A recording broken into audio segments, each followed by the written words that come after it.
অসম বিধানসভাত ৰঙা চকু দেখুৱাই হাতৰ মুঠি ওপৰলৈ তুলি হিমন্ত বিশ্ব শৰ্মা তুমি অসমৰ আটাইতকৈ 2 নম্বৰী মানুহ বুলি ক'ব পৰা মানুহ কেৱল মৰিয়া আছে।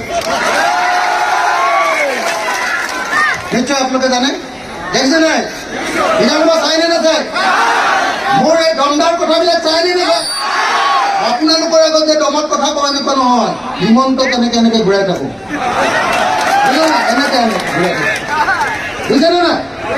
হ্যাঁ, ইয়াতো সব টিভি আছে, সবৰ সন্মুখতে কৈ আছো, হিমন্তও দেখিব, হিমন্ত বিশ্ব শৰ্মাইও দেখিব, হিমন্ত এনেকে এনেকে ঘূৰাই থাকো, বুজিছে নাই?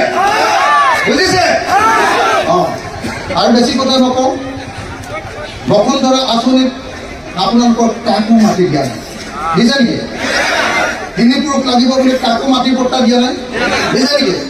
নাই দিয়া। হিমন্ত বিশ্ব শৰ্মাক ব্ৰহ্মপুত্ৰলৈ দলিয়াই যিদিনা পেলাম,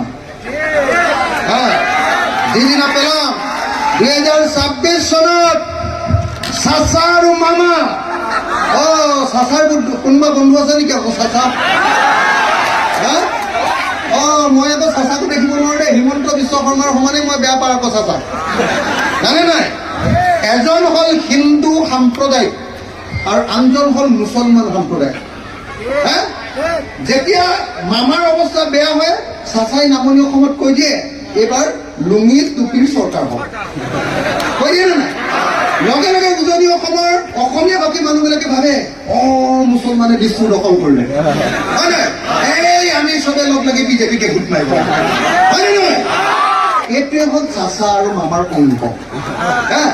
যদি এইটো নাইকিয়া কৰিব লাগে, এই দুইজনকে ব্ৰহ্মপুত্ৰলৈ কাম কৰিব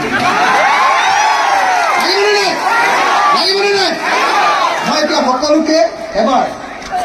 সকলোকে থিয় হৈ এটা শ্লোগান দিবলৈ অনুৰোধ কৰিম।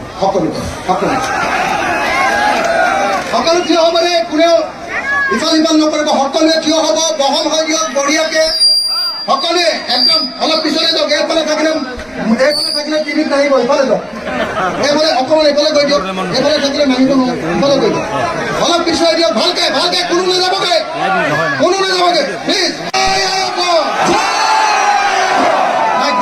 দুই কণাত আৰু ইমান চিঞৰটো কম হলে ক'ত ডিস্কত শুনিবগে। এই মাত্ৰ কলো বোলো হিমন্ত ভাইক দলিয়াই পেলাই দিম, তথাপিও মাতটো ডাঙৰ হোৱা নাই। একেলগতে দুই কণাত অলপ পোহৰ লাগে, একেলগে